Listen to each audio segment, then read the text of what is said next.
Dos animales reunidos aquí en Literatura para Oír por el azar en manos de dos excelentes escritoras. Una gallina, por Clarice Lispector, de Brasil.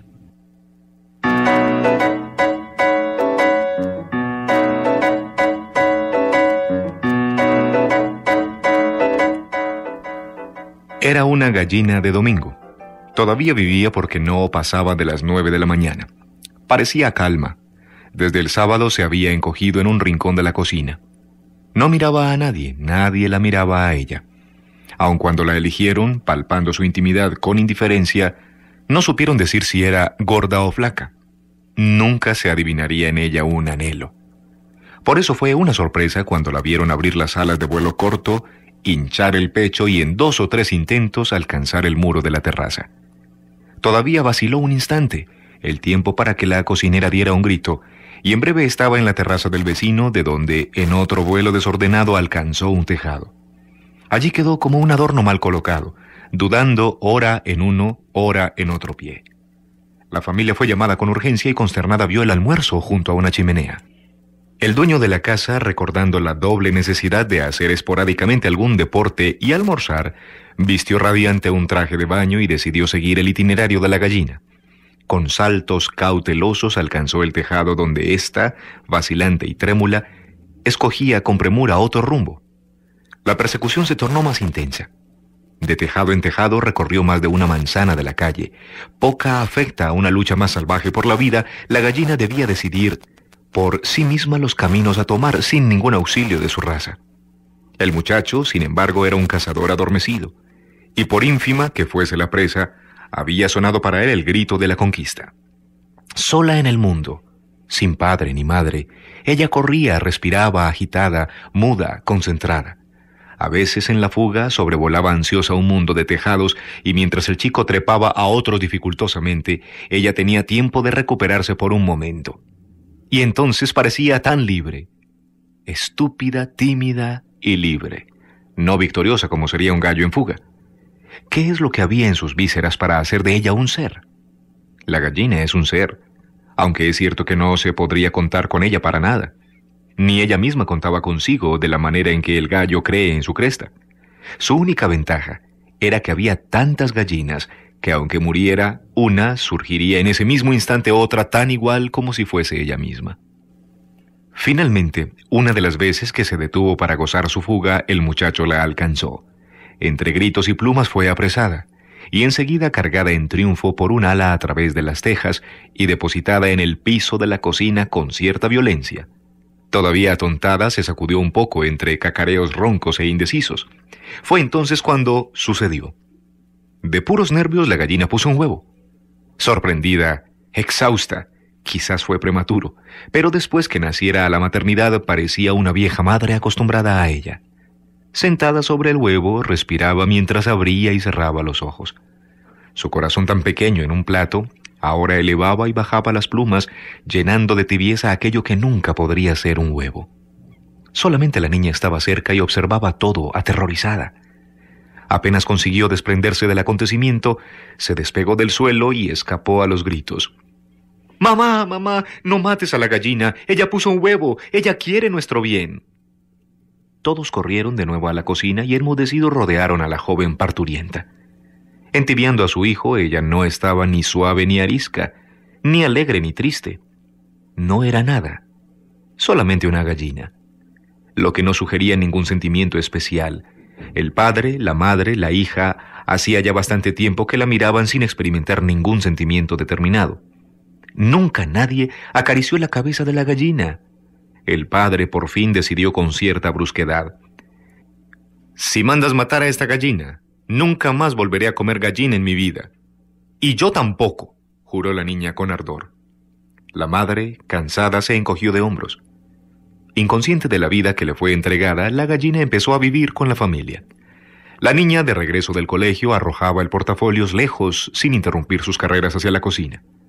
El padre todavía recordaba de vez en cuando, y pensar que yo la obligué a correr en ese estado. La gallina se transformó en la dueña de la casa, todos menos ella lo sabían. Continuó su existencia entre la cocina y los muros de la casa, usando en sus dos capacidades, la apatía y el sobresalto. Pero cuando todos estaban quietos en la casa y parecían haberla olvidado, se llenaba de un pequeño valor, restos de la gran fuga, y circulaba por los ladrillos, levantando el cuerpo por detrás de la cabeza pausadamente, como en un campo, aunque la pequeña cabeza la traicionara, moviéndose ya rápida y vibrátil, con el viejo susto de su especie mecanizado. Una que otra vez, al final más raramente, la gallina recordaba que se había recortado contra el aire al borde del tejado, pronta a renunciar. En esos momentos llenaba los pulmones con el aire impuro de la cocina, y si se les hubiese dado cantar a las hembras, ella, si bien no cantaría, cuando menos quedaría más contenta. Aunque ni siquiera en esos instantes la expresión de su vacía cabeza se alteraba. En la fuga, en el descanso, cuando dio a luz, o mordisqueando maíz, la suya continuaba siendo una cabeza de gallina, la misma que fuera desdeñada en los comienzos de los siglos, hasta que un día la mataron, se la comieron y pasaron los años.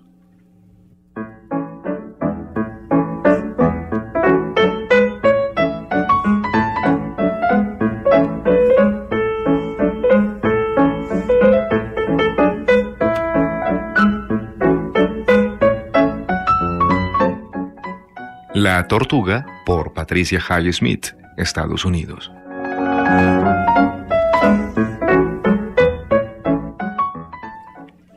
Víctor oyó la puerta del ascensor, los rápidos pasos de su madre en el pasillo y cerró el libro de un golpe.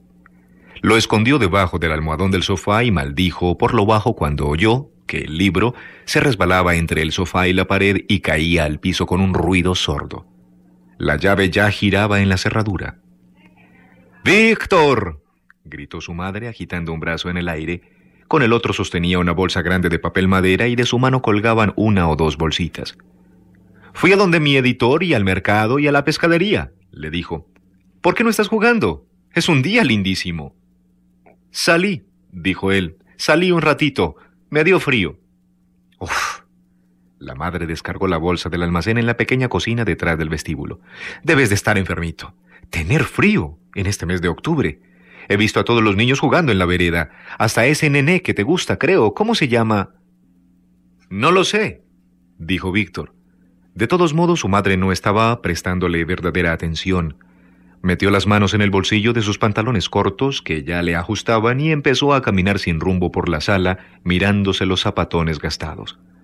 Su madre podría haberle comprado zapatos que le quedaran bien por lo menos. A ella le gustaban esos porque tenían las suelas más gruesas que jamás hubiera visto y la punta cuadrada, un poquito levantada como botas de alpinista. Víctor se detuvo frente a la ventana y miró el edificio de enfrente, de color tostado. Vivía con su madre en el piso 18, cerca de la azotea. El edificio al otro lado de la calle era aún más alto que el de ellos. A Víctor le gustaba más el departamento donde habían vivido en Riverside Drive. También le gustaba más la escuela de ahí. En la nueva se reían de la ropa que usaba, en la otra se había cansado de reírse de él. «¿No quieres salir?», preguntó su madre entrando en la sala mientras se secaba las manos con energía con una bolsa de papel. Se olió las manos. ¡Puah! ¡Qué olor horrible! «No, mamá», dijo Víctor. «Hoy es sábado». «Ya lo sé». «¿Ya sabes los días de la semana?» «Por supuesto». «A ver». «No quiero decirlos. Lo sé». Los ojos se le pusieron vidriosos. «Hace años que lo sé. Hasta nenés de 5 años saben los días de la semana». Pero su madre no estaba escuchando. Estaba inclinada sobre el tablero de dibujo en un rincón de la habitación. Había estado trabajando hasta tarde la noche anterior. Víctor estuvo en su sofacama en el rincón opuesto de la habitación sin poder dormirse hasta las 2, cuando ella fue a acostarse en el sofacama. «Ven acá, Víctor. ¿Ves esto?» Víctor se acercó arrastrando los pies con las manos aún en los bolsillos. No, ni siquiera había echado un vistazo al tablero esa mañana, no había querido. «Este es Pedro, el burrito. Lo inventé anoche. ¿Qué te parece? Y este es Miguel, el nené mexicano que lo monta. Andan y andan por todo México y Miguel piensa que están perdidos, pero Pedro sabe cómo volver a casa todo el tiempo y...» Víctor no escuchaba. Deliberadamente pensaba en otra cosa, acto que había aprendido al cabo de muchos años de práctica. Pero el aburrimiento y la frustración Sabía lo que quería decir la palabra frustración, había leído todo al respecto. Le pesaban como una piedra sobre los hombros, sentía el odio y las lágrimas amontonadas en sus ojos como un volcán a punto de estallar en su interior. Había tenido la esperanza de que su madre captara la alusión cuando le dijo que tenía frío en sus estúpidos pantaloncitos cortos. Había tenido la esperanza de que su madre recordara lo que le había contado días antes, que el chico que había querido jugar, que parecía tener su misma edad, 11 años, se había reído de sus pantalones cortos el lunes por la tarde. ¿Te hacen usar los pantalones de tu hermano o algo así? Víctor se había alejado lleno de mortificación. ¿Qué habría pasado si el otro se hubiese enterado de que ni siquiera tenía un par de Nikes y menos aún un par de pantalones largos aunque fueran vaqueros? Su madre, por alguna razón disparatada, quería que pareciera como un francés y le hacía usar pantaloncitos cortos y medias 3/4 y camisas tontas con cuellos redondos. Su madre quería que él siguiera teniendo 6 años toda su vida. Le gustaba mostrarle sus dibujos a él. Víctor es mi tabla de armonía, les decía a veces a sus amigos. Le muestro mis dibujos y sé de inmediato si a los niños les gustarán o no.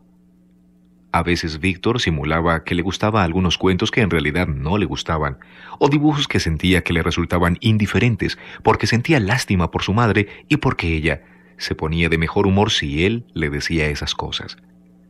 Ya estaba cansado de las ilustraciones de cuentos infantiles, si es que alguna vez le habían gustado. En realidad no podía acordarse, y ahora tenía 2 preferidos. Las ilustraciones de Howard Pyle en algunos de los libros de Robert Louis Stevenson y las de Cruikshank, de los Dickens. Víctor pensaba que era una desgracia para él que fuera la última persona a la que su madre pedía opinión, pues simplemente odiaba las ilustraciones infantiles. Y era un milagro que su madre no se diera cuenta de ello, porque hacía años y años que no había podido vender ninguna ilustración para libros. Nada desde Wimple Dimple. Un ejemplar de ese libro cuya sobrecubierta lucía agrietada y amarilla estaba ubicado en el estante central de la biblioteca en un espacio libre para que todos pudieran verlo.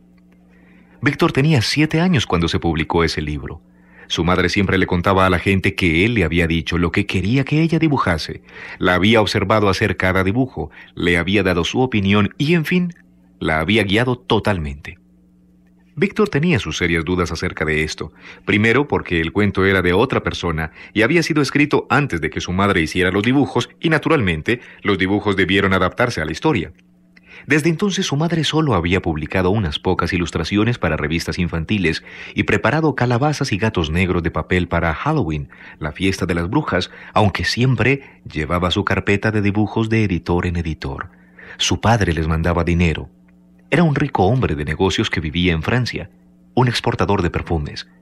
Su madre decía que era muy rico y muy apuesto. Pero él se había vuelto a casar. Nunca escribía y Víctor no tenía interés en él, ni siquiera le interesaba ver una foto de su padre. Su padre era un francés con algo de polaco y su madre era húngara francesa.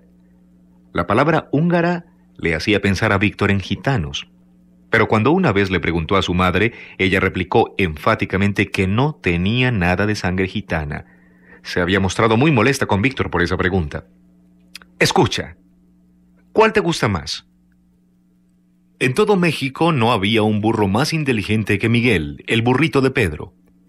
O si no, Miguel, el burrito de Pedro, era el más inteligente de todo México. Creo que prefiero la primera. ¿Cómo era?, preguntó su madre cubriendo con la palma de la mano la ilustración. Víctor trató de recordar las palabras, pero se dio cuenta de que solo estaba mirando las marcas de lápiz en el borde del tablero de dibujo. El dibujo colorido del centro no le interesaba en absoluto. No estaba pensando. Esa era una sensación frecuente y familiar en él. Había algo emocionante e importante en el no pensar. Víctor sentía que algún día iba a encontrar algo que hablara sobre eso, quizá con otro nombre, en la biblioteca pública o en los libros de psicología que había en su casa y que él hojeaba cuando su madre no estaba. «Víctor, ¿qué estás haciendo?» «Nada, mamá». «Eso justamente nada. ¿No puedes pensar siquiera?» Una ola caliente de vergüenza lo envolvió. Era como si su madre pudiera leerle los pensamientos acerca del no pensar. «Pero estoy pensando», protestó. Estoy pensando acerca del no pensar. Su tono era desafiante. ¿Qué podía hacer ella en cuanto a eso después de todo? ¿Qué? Su madre inclinó la cabeza negra y enrulada y lo enfrentó con los ojos maquillados entrecerrados. El no pensar. Su madre apoyó las manos llenas de anillos en las caderas. Sabes, Víctor, que tienes unas ideas medio raras. Estás enfermo mentalmente, y eres un retardado. ¿Sabes lo que quiere decir eso? Que tienes la mentalidad de un nenito de 5 años, dijo con lentitud acentuando las palabras. Es mejor que pases las tardes de los sábados encerrado. Quién sabe, a lo mejor si sales puede pisarte un auto. Pero es por eso que te quiero, mi pequeño Víctor. Le pasó el brazo sobre los hombros y lo atrajo hacia ella. Por un instante la nariz de Víctor permaneció apretada contra su pecho grande y suave. Ella llevaba su vestido color piel, el que se transparentaba un poco a la altura del busto. Víctor alejó la cabeza con brusquedad, confundido por las emociones. No sabía si deseaba reír o llorar. Su madre reía alegremente con la cabeza echada hacia atrás. «Estás enfermo, mírate, mi nenito con pantaloncitos». Entonces las lágrimas asomaron en los ojos de él y su madre se comportaba como si estuviera disfrutándolo. Víctor giró la cabeza para que ella no pudiera verle los ojos, luego la miró repentinamente. ¿Tú crees que me gustan estos pantalones? A ti te gustan, no a mí, entonces, ¿por qué tienes que burlarte? Un nenito que llora, continuó ella. Víctor salió corriendo hacia el cuarto de baño, pero se desvió en el camino y se arrojó la cabeza en el sofá con la cara contra los almohadones. Cerró los ojos con fuerza y abrió la boca, llorando pero sin llorar, de una manera que había aprendido con la práctica también. Se imaginaba que estaba muriendo, pero la muerte no era un escape, solo un hecho concentrado y doloroso, el clímax de su no llorar. Luego volvió a respirar y a oír la voz de su madre. ¿Me oíste? ¿Me oíste? La señora Batserkian vendrá a tomar el té. Quiero que te laves la cara y que te pongas una camisa limpia y también que le recites algún versito. ¿Qué verso vas a recitarle? Cuando me voy a la cama en el invierno, dijo Víctor. Ella le había hecho memorizar cada poema de El jardín de versos infantiles. Víctor dijo el primero que se le cruzó por la cabeza, pero eso le causó problemas porque ya lo había recitado en la última visita. Dije ese porque no podía pensar en otro en el momento, gritó Víctor. No me grites, exclamó su madre lanzándose hacia él. Víctor recibió una bofetada antes de que se diera cuenta de lo que estaba sucediendo. Quedó apoyado en un brazo del sofá de espaldas, con las delgadas piernas de rodillas huesudas extendidas. Está bien, pensó. Si así son las cosas, así son las cosas. La miró con odio. No iba a hacerle ver que la bofetada le había dolido, que aún le dolía. Basta de lágrimas por hoy, juró. Basta de no llorar. Terminaría el día, soportaría el té como una piedra, como un soldado, sin pestañear siquiera. De pronto recordó dónde había caído el libro, empujó el sofá y lo alcanzó. Era La mente humana de Menninger, un libro lleno de historias clínicas fascinantes. Víctor no lo devolvió al estante donde estaba entre un libro de astrología y otro de cómo dibujar. A su madre no le gustaba que leyera libros de psicología, pero a Víctor le encantaban, sobre todo los que tenían historias clínicas. Los pacientes hacían lo que querían. Se comportaban con naturalidad. Nadie les daba órdenes. Víctor pasaba horas en la biblioteca del barrio hojeando los libros de psicología. Estaban en la sección para adultos, pero al bibliotecario no le molestaba que se sentara allí porque se comportaba decentemente. Víctor fue a la cocina y se sirvió un vaso de agua. Mientras estaba de pie bebiendo, oyó un crujido en una de las bolsas de papel de su madre. Un ratón, pensó, pero cuando movió las bolsas no vio ningún ratón. El sonido provenía del interior de una de las bolsas. La abrió con cuidado y esperó que algo saltara. Miró el interior y vio una cajita de cartón blanco. La sacó con lentitud. El fondo estaba húmedo. Se abría como una caja de masitas. Al hacerlo, Víctor dio un salto de sorpresa. Se encontró con una tortuga, viva y volcada sobre su caparazón. Las patas se agitaban en el aire, el animal intentaba darse vuelta. Víctor se humedeció los labios y, frunciendo el ceño con concentración, tomó la tortuga por los bordes del caparazón con las dos manos, le dio vuelta y la volvió a colocar con suavidad en la caja. La tortuga encogió las patas, estiró la cabeza un poco y lo miró con fijeza. Víctor sonrió. ¿Por qué su madre no le había dicho que tenía un regalo para él? Los ojos de Víctor brillaron mientras pensaba en sacar la tortuga a pasear, quizá con una correa alrededor del cuello para mostrársela al que se había reído de sus pantalones cortos. Quizá cambiara de parecer acerca de ser su amigo si descubriría que él tenía una tortuga. Mamá, mamá! Gritó Víctor apoyado contra la puerta del baño. ¡Me trajiste una tortuga! ¿Una qué? Había cesado el ruido de la ducha. ¡Una tortuga! ¡En la cocina! Víctor saltaba mientras pronunció estas palabras. De pronto se detuvo. Su madre había dudado también. La ducha volvió a oírse. Su madre gritó con voz chillona. «C'est un terrapin pour un ragout». Víctor comprendió y sintió un pequeño escalofrío. Cuando su madre le hablaba en francés, era porque estaba dándole una orden que debía obedecer sin réplicas. De modo que la tortuga iría a parar a un guiso. Víctor regresó a la cocina con perpleja resignación. Para un guiso. Bueno, ya que a la tortuga no le quedaba mucha vida, ¿qué le gustaría comer? ¿Lechuga? ¿Panceta cruda? ¿Papa hervida? Víctor abrió la heladera. Está bien, Monsieur Terrapin, dijo. Dime qué te gustaría comer y te lo conseguiremos. Quizá quieras un poco de atún. La tortuga quería salir. Víctor la tomó por el caparazón y dijo, «Puedes salir y dar un paseíto».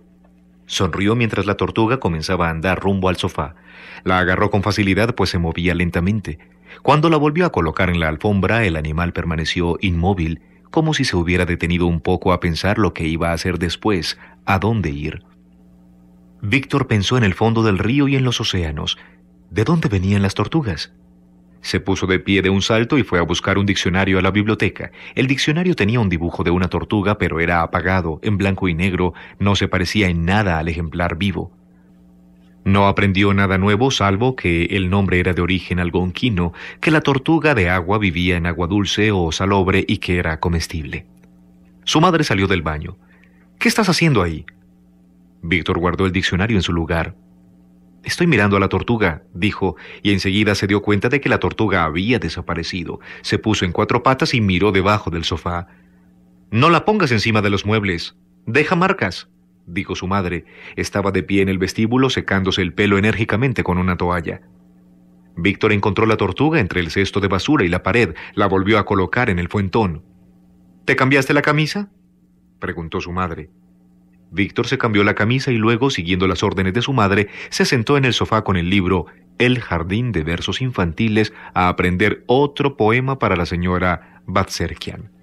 La señora Batserkian fue puntual como siempre. Su madre sirvió el té tan pronto como se desembarazó del tapado y el libro de bolsillo de la visitante en la silla del vestíbulo. La señora Batserkian olía a ajo.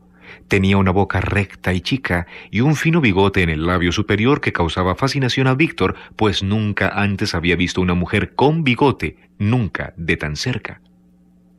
Ese día, Víctor recitó muy bien y sin titubear de pie en medio de la sala y frente a las dos mujeres que estaban tomando la segunda taza de té. «Très bien», dijo su madre, «ahora puedes comer una masita».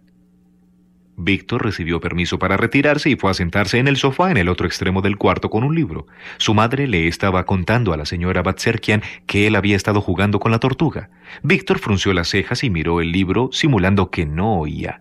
A su madre no le gustaba que él les hablara a los invitados una vez que le había dado permiso para retirarse. Pero lo que estaba oyendo lo hizo enrojecer de furia. Se incorporó, marcando la hoja que estaba leyendo con el dedo. «No veo qué tiene de infantil mirar a una tortuga», dijo tartamudeando. «Son animales muy interesantes, son...» Su madre lo interrumpió con una carcajada, pero una vez que la carcajada se desvaneció, dijo con severidad. «Víctor, creí que te había dado permiso para retirarte, ¿correcto?» Él dudó, viendo fugazmente la escena que tendría lugar cuando se fuera la señora Batserkian. «Sí, mamá, perdóname», dijo. Luego se sentó y se concentró en su libro otra vez. 20 minutos más tarde la señora Batserkian se despidió. Su madre lo regañó, pero no fue un regaño de 5 o 10 minutos como se había imaginado. Como ella se había olvidado de la crema, le pidió a Víctor que bajara a comprarla. Víctor se puso el saco de lana gris y salió. Ese saco lo avergonzaba por llamar la atención, pues le llegaba un poco más abajo que los pantalones cortos y parecía que no tenía nada debajo del saco. Víctor cruzó la tercera avenida y entró en la rosticería del edificio grande que se veía desde la ventana de la sala. A su regreso vio a Frank caminando por la vereda, haciendo rebotar una pelota. Víctor se dirigió directamente hacia él. Dijo Víctor, tengo una tortuga de agua en mi casa. ¿Una qué? Frank tomó la pelota y se detuvo. Una tortuga de agua. Te la mostraré mañana por la mañana si estás por aquí. Es bastante grande. ¿Sí? ¿Por qué no la traes ahora? Porque debo ir a cenar ahora mismo, dijo Víctor. A Víctor le hubiera gustado poder bajar la tortuga en ese momento, pero su madre no quería que saliera de noche y ya estaba casi oscuro. Cuando Víctor entró, su madre estaba en la cocina. Vio una cacerola con huevos y una gran olla con agua en la hornalla de atrás. ¿La sacaste otra vez?, chilló Víctor viendo la caja de la tortuga sobre la mesada. Sí, voy a preparar el guiso esta noche, dijo su madre. Por eso es que necesitaba la crema. Queda muy rico así. Víctor la miró. ¿Vas a matarla esta noche? Sí, querido, esta noche. Su madre movió la cacerola con los huevos. Mamá, ¿puedo llevarla abajo un minuto para mostrársela a Frank?, preguntó. Solo un minuto, mamá. Frank está abajo ahora. ¿Quién es Frank? Es el chico que me preguntaste hoy, el rubio que siempre vemos. Por favor, mamá. Las cejas negras de su madre se fruncieron. ¿Llevar la Terrapén abajo? De ningún modo. No seas absurdo, mi bebé. La Terrapén no es un juguete. Víctor trató de pensar en otra forma de persuadirla. Aún no se había sacado el abrigo. ¿Tú querías que me hiciera amigo de Frank? Sí, pero ¿qué tiene eso que ver con la tortuga? El agua en la olla grande comenzó a hervir. Verás, le prometí que... Víctor observó que su madre sacaba la tortuga de la caja y cuando la echó en el agua hirviendo abrió la boca espantado. ¡Mamá! ¿Qué pasa? ¿Qué es ese alboroto? Boquiabierto, Víctor miró a la tortuga, cuyas patas se batían con desesperación contra las paredes de la olla. La tortuga abrió la boca y por un instante fijó la mirada en Víctor. Arqueó la cabeza hacia atrás con infinito dolor, hundió la boca abierta en el agua hirviendo y fue el fin. Víctor pestañeó. Estaba muerta. Se acercó más, vio 4 patas y una cola y la cabeza extendida en el agua. Miró a su madre.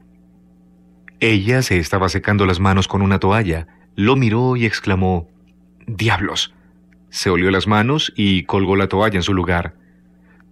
«Tenías que matarla de ese modo». «¿De qué otro?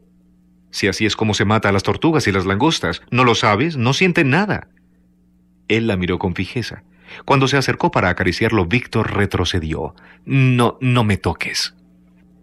Su madre le dio una bofetada con fuerza y rapidez. Víctor se cubrió la mandíbula con la mano. Después dio media vuelta, se dirigió al ropero, se sacó el abrigo y lo colgó. La tortuga había sufrido. De no haberlo hecho, no hubiera movido las patas a tanta velocidad. Víctor empezó a llorar silenciosamente como la tortuga, con la boca abierta. Se cubrió el rostro con las 2 manos para no mojar el sofá. Después de un largo rato se puso de pie. Su madre tarareaba en la cocina y de cuando en cuando él oía sus pasos rápidos y decididos mientras trabajaba. Víctor apretó los dientes otra vez. Caminó con lentitud hasta la puerta de la cocina. La tortuga estaba sobre la tabla de picar y su madre, luego de echarle un vistazo al niño, aún canturreando, tomó un cuchillo, apretó la hoja hacia abajo y le cortó las uñas a la tortuga. Víctor entrecerró los ojos pero siguió mirando con fijeza. Su madre separó las uñas de las patas del animal muerto y las dejó caer en la bolsa de residuos. Después hizo girar el cuerpo exánime y con el mismo cuchillo puntiagudo y filoso empezó a quitar el pálido caparazón que le cubría el estómago. El pescuezo de la tortuga estaba inclinado hacia un lado. Víctor quería apartar la mirada, pero no pudo. Enseguida aparecieron las vísceras de la tortuga, rojas, blancas y verdosas. Víctor no prestó atención a lo que decía su madre acerca de que había cocinado tortugas en Europa antes que él naciera. Su voz era suave y tranquilizadora, y de ningún modo se relacionaba con lo que estaba haciendo. «Bueno, no me mires así». le gritó repentinamente golpeando el piso con el pie. ¿Qué te pasa? ¿Estás loco?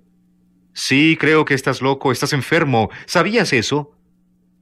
Cuando llegó la hora de acostarse, Víctor tuvo miedo de la oscuridad. Veía la cara de la tortuga en todas partes, con la boca abierta y los ojos desorbitados en una mirada de dolor.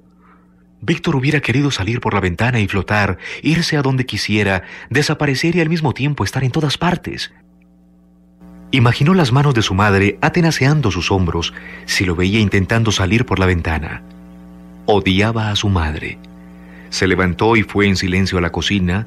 La casa estaba completamente a oscuras, pero Víctor dirigió su mano con precisión a la hilera de cuchillas y tomó con suavidad la que buscaba. Pensó en la tortuga, convertida en pedacitos, mezclada en la salsa de crema y huevo y jerez en la cacerola dentro de la heladera.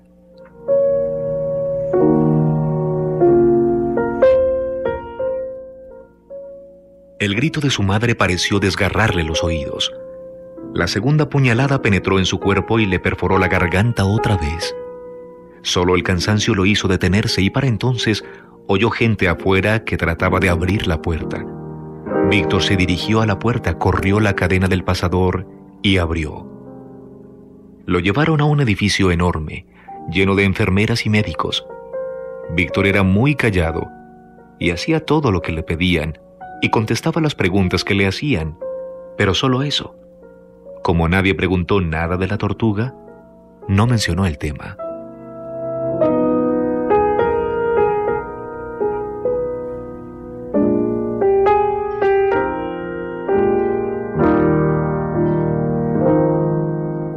En Literatura para Oír les hemos presentado Una gallina, de Clarice Lispector, Brasil, y La tortuga, de Patricia Highsmith.